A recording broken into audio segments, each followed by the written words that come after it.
Hi there. This video introduces the use of an academic database. If you use the internet, you use databases frequently. When you search in Google, you use in their database. If you use Amazon to find any products, you use in their database. If you go to Expedia to look for travel arrangements, you use in their database. The library subscribes to many different databases, and we'll use one called Academic Search Premier as an example. Academic Search Premier is an academic database of a type called a periodical or article index. These contain periodicals such as magazines, journals, or newspapers. There are other types of resources in other databases, such as videos, here's films on demand, dissertations, this is ProQuest Dissertations and Thesis, and ebooks, such as ProQuest eBook Central. But today we're going to stick with journals and magazines. We will look for the articles with academic content you could utilize for your classes or personal use.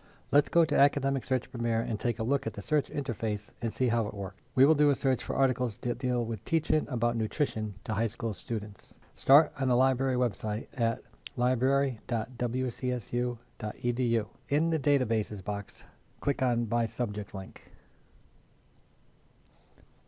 On the left side of the page is a list of subjects. You could select the subject to find databases relevant to that subject. On the right side of the page, there is a list titled Periodical Article Indexes with Academic Search Premier at the top of the list. Academic Search Premier is a general subject database. It contains journals and magazines from a variety of subject areas: history, English, education, psychology, sociology, sciences, nursing, health and medicine, business, marketing, and so on. Academic Search Premier contains records for articles in nearly 18,000 journals and magazines, of which nearly 16,000 are peer-reviewed.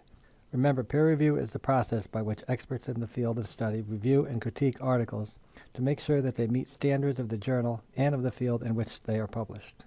Of those 18,000 journals and magazines, there is full-text content for about 5,000 of them right in the database. Usually this means there is a PDF of the article. For the other 13,000 results, there will be records containing citation info, subjects, and usually an abstract, but not the full text. So you need to look elsewhere for the article, which usually means use an interlibrary loan or, in some cases, a tool called Get It Now. Another tool called Journal Finder will help locate the article. More on this shortly. I'll click on the link for Academic Search Premier. The home page is the basic search interface, and it has a single search box. I'm going to click on Advanced Search because it provides more functionality. Advanced Search has 3 search boxes, and you could add more if needed by clicking the plus sign. The search boxes are used to enter search terms. Use each box for a single conceptual area you want to search. We will be entering teaching to the first box, nutrition to the second box, and eventually high school to the third box. Notice the Select a Field drop-down menu. This provides options to search in different database fields. Some of the database fields are author, title, subject, abstract. If I don't specify a field, leaving it as Select a Field, it will look in all fields. This is the same as the field that says All Text. Think of database fields as indexes, similar to the index of topics in the back of a book. I can look for a term in a book index and it tells me which pages have content for that term. In a database search, if I enter a term and I do not select the field, it will look for the term in all fields. If I select a field, such as title, the database is going to look for articles that have the term in the title and display only those records in the results. It's much more selective. For example, a search for the term teaching in all fields provides over 850,000 results. If I change the database field to title, it displays almost 32,000 results, so it's gone down quite a bit. Below the search box are search options, which contains criteria that can be applied to the search. 3 options are: 1. Also search within the full text of the articles. 2. Limit to peer review. And 3. Limit to full text. First, also search within the full text of the articles. As stated previously, the default search looks for search terms in all fields. This includes the article title, subject, abstract, author, and more, as well as in the actual text of the article. For example, if the term teaching is found on page 20 of a 20-page article and nowhere else, it will still show up in the results, even if the article isn't really about teaching. If you uncheck this box, the search will not be carried out in full text. Second, limit to peer review. This means only content from peer-reviewed journals will be in the result.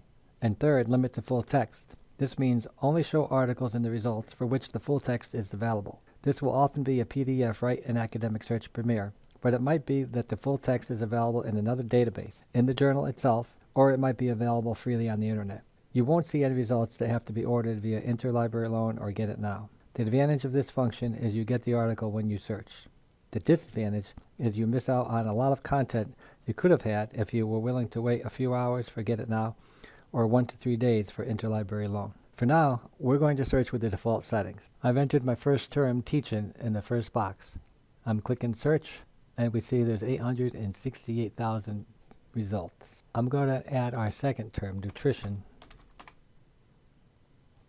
and hit search. And that brings it down to about 29,000 results. Let's take a look at some of the features of the results page. The left-hand column, under Refined Results, shows criteria currently in place, as well as a number of limiters that can be utilized. You can change the criteria for search within full text, limit to full text, and limit to peer review in the top section. If I scroll down, I can see limit by source type, which shows me academic journals, magazines, reviews, different types of publications. I can limit by subject terms. I can limit by publication. So if I want to limit by publication, this shows me the top journals, the number of articles in each journal for this particular search. PLOS1 has 886 articles in these results. American Journal of Public Health has 534 articles. So I'm going to scroll back up, and the first thing I'm going to change is I'm going to get rid of the search within the full text of the article. So I click the little X to remove that, and it's gone from 29,000 articles down to just over 3,000 articles. These 3,000 articles are likely to have the search terms in the title, abstract, or subject, which are much more significant than having the term only in the full text. Next, I'm going to click on Limit to Full Text. I'm going to uncheck that. By doing this, the number of results goes up to 8,400 approximately. Originally, there were 3,000 articles, and they were available today, right now. By allowing other articles into the results, those available through Interlibrary Loan or Get It Now, there are an additional 5,000 articles approximately. Next, I'm going to limit to peer review. So I only have articles published in peer-reviewed publications, and there's about 7,700 articles. Note that there are results options available for how the results are displayed. Under the link that says relevance, I can change the way things are displayed. If I want by the newest articles, date newest, to be displayed first, the oldest, or I could do it by author. Also, under page options, we can make changes to how the articles are arranged. For example, by default, there's 10 articles per page. I can make it up to 20, 30, 40, or 50 articles per page. Now I'm going to focus my results a little bit more by putting in my third term, which is high school. When I do that, it goes down to 231 results. I want to note that an author might use a different term than I am using, but that describes the same thing. For example, they might use the word education. So if I type "or" next to teaching, the database tries to guess what I'm looking for. So I'm just going to select teaching or education and do a search. And instead of 231 results, I have 937. I'm going to add diet as an additional term for nutrition. And I'm going to add adolescents or teenagers as additional terms for high school. So I've gone from 230 results approximately to almost 4,000 by changing the terms I've used in my search. The conceptual areas I'm searching are still the same. I'm just using different terminology. So I'm kind of back in a situation where I have too many results again, and I want to narrow this down and focus it a little bit more. So what I'm going to do is I'm going to specify one or more terms to be in the title of the article. So, for example, if I put teaching or education, that has to be in the title of the article. I go back down to 300 results. I can do the same thing with nutrition or diet, and it goes down to 113. And I can do the same thing with high school, adolescents or teenagers, and it goes down to 40 articles. So you see that you can manipulate the results by changing the database field in which you're searching. Now let's look at two results briefly, number 2 and number 4. I'll scroll down to number 2, Kaledo, a board game for nutrition education of children and adolescents at school. I'm going to click on that link. The center of the results page has citation details and information relevant to the content, such as subjects assigned to it, and an abstract. So if I scroll down, I see authors. I see under source the name of the journal, subject terms that are associated with this, And I scroll down a little bit more and I can see the abstract. Notice that the search terms are in bold text. The left side of the page has access information. So in this case, there's a PDF full text link. So if I click on that, I'll be able to download the PDF and save it. And then on the right side, there's a number of tools. Ones I want to point out are that you can get the citation by clicking the cite link, and you can scroll to whatever you need. So there's APA if that's what I need. And there's something called permalink. So if you're going to link to this article or send it to somebody via a link, you want to use the permalink, which is here.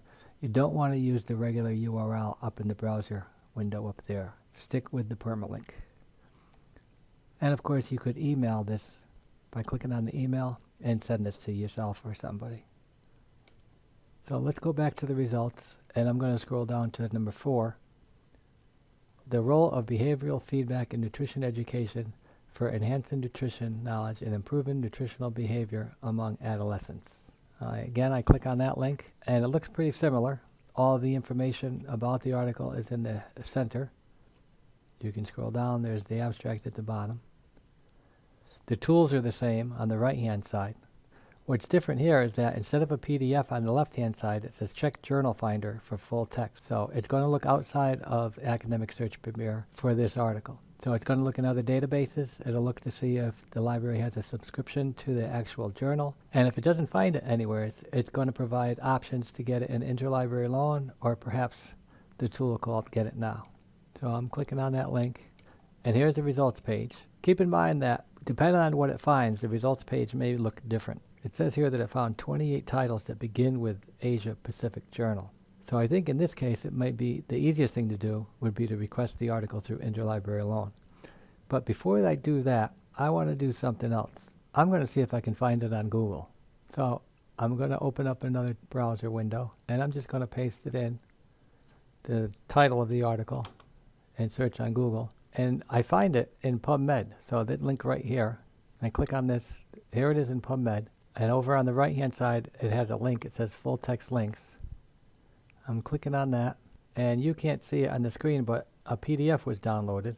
So I'm going to open that PDF. I promise it's open. So I have the article. And I didn't have to use interlibrary loan or Get It Now or anything else. So although I wouldn't suggest searching for articles on Google, that using the database is a better way to go, it is sometimes the case that you might find the article freely available on the internet. If I had not found the article on the internet as I did, I would have ordered it through interlibrary loan. So going back to the original Journal Finder page, I would click request the article through interlibrary loan. This is through a tool called Iliad. You can create a free account here. It doesn't cost you anything to use interlibrary loan. If you don't have an account, use first-time users to create one. I'll put in my username and password. And keep in mind that this account is not linked to your Westcon username password that you use to log in, normally to your computers or to the network. So I click on login, and coming from the database, it'll auto-populate all the information that I need. And if I scroll down to the bottom, there's a submit request link. I do that, and usually within 1 to 3 days, I'll get an email. The email will have a link in it. Click on the link. It'll bring you back to Iliad. And when you get in there, go to electronically received articles, and you would see it right there. Usually takes 1 to 3 days. So keep in mind that many of our databases work in the same way. They contain a number of resources, some of which have the full text and some that do not. Whenever you find an article for which there is no PDF, you can almost always obtain the article through another source, such as interlibrary loan or Get It Now, by using Journal Finder. Also keep in mind, if you get to a journal and they ask you to pay whatever amount for access to the article, don't do it. Stop. Either go back and use interlibrary loan or contact someone at the library, and we'll help you get the article. That's all for now. Have a good day.